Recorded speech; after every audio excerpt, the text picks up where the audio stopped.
سلامونه ملګرو جوړ په خیره دا د سرکې چوک دی غوښتل مې تاسو ته په نن د سرکې چوک کې تاسو ته سپیشل ولاګ برابر کړم دغه ولاګ د څه لپاره دی راځئ را سره په دغه ویډیو کې وګورئ ملګرو لکه څرنګه تاسو ما ګورئ چې غرمم دا او ګرمیم دا او ګیر شوی هم یم نو دا د سرکې کې زه موجود یم چې د سرکې ته راځي او بیا به چیشي خوري حتما یو څه ناڅه به خوري نو دا چې زه د سرکې ته راغلی یم او غواړم چې سپیشل برګر وخورم نو برګر زه چېرته خورم له چا سره خورم راځئ ویډیو پوره وګورئ او زموږ یوټیوب چینل سره لازمي سبسکرایب کړئ نو ورځو ملګرو د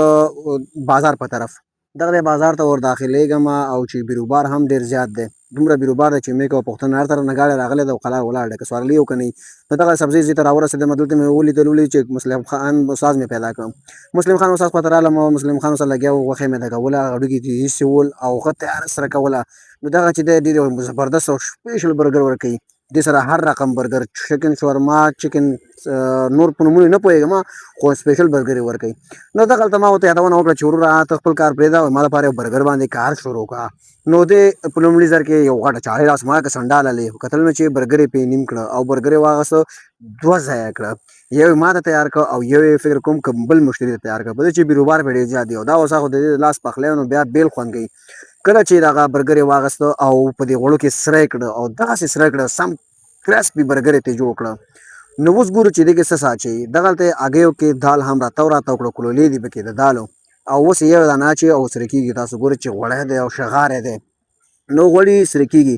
دې نه بعد ما ورته ویل چې مسلم خان صاحب نور څه کوې وایي دغه چې دی لږ زره څو ټپ ورکړم و چې ډب ني ادب ني نو دا چې څومره وایي ټپی همغومره خوند زیاتوي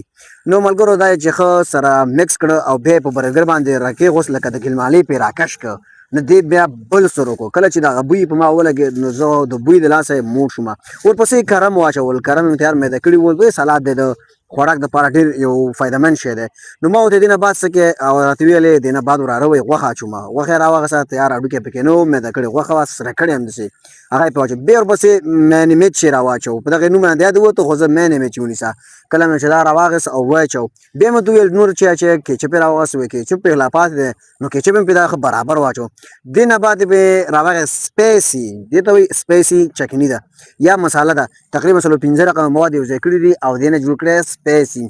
نو دا یې پې واچو بیا غوړي ورته سره کړه ما لکه دوباره دا بیا سره غوړو ته اچوي نو چې کتل مې هګۍ ته لاس کړه او هګۍ په غوړو کې مکس کړي ول او ورویشته په کړایي باندې داسې راسره کړه سم خوشبویي راخوشې کړه نو ما ورته ویل زه درکوه زما برګر تیاروه چې څه وږی یم او نو د ولږې د لاسه خېټه ډز وهي